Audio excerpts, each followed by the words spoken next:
As usual, I met her under the old oak tree. That is the only oak tree, which is nearby a wooden bench. And this is where I met her for first time. We sat on the wooden bench. Then she looked into my eyes for a while and leaned onto my shoulders. I always happy to stay like that so I can feel her breath and smell. Then she runs her fingers through my chest. Her silky hair, which disobeyed, is struggling with wind blow. All her seems to be okay, but one thing. Not like other days, she didn't talk with me much. I could feel how deeply her breaths, and sometime it became a deep sigh too. Why this silence, and sad mood? I asked. Instead of answering me, she embraced me tightly.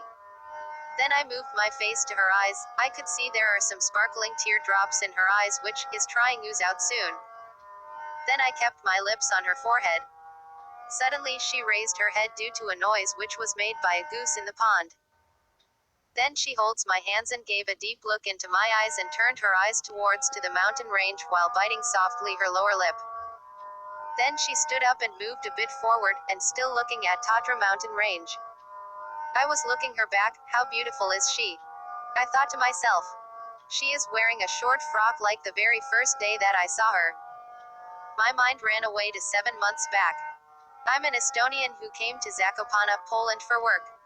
I met her nearby this old oak tree in last winter season. Since then she was falling in love with me. And then she is everything to me. My life is in this unknown country, would be meaningless without her sweet love. She gave everything to me. So, I couldn't think about a life without her.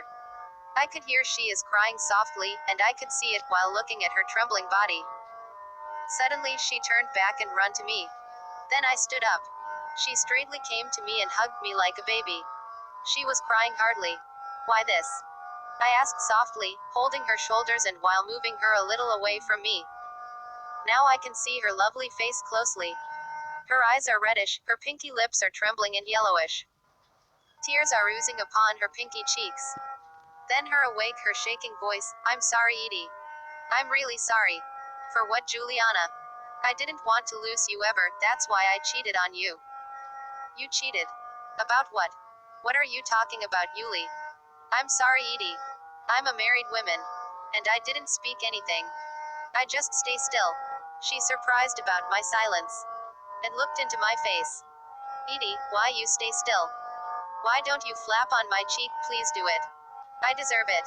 I remained silent and sat on the bench. She is still sobbing. I knew, she doesn't know that, it was known to me, she is a married woman, since the day that I met her. Yuli, I knew that, since the beginning. She talks with the shaking voice. How could that possible? Edie. The day that we met, I saw the wedding ring in your finger. But the next I didn't see it. I knew that you are pretending as a single. Day by day you were closing to me. Eventually, I feel you are a part of my soul. I didn't want to lose you either. But now I feel, I did the wrong. Because I should have told you that, then you may walk away from me, at the very begging. I made this sadness in you, Yuli. I'm really sorry. My love. Dot. No.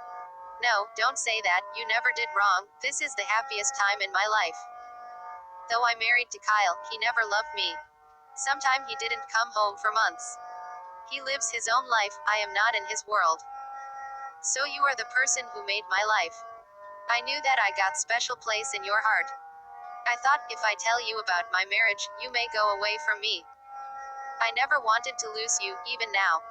That's why I cheated on you. Edie. I'm sorry, oh God. She was crying while hitting her head on the bench. Then I moved to her and bent her face on my chest. It is almost 6 o'clock. It will be dark soon, we must leave before the dark.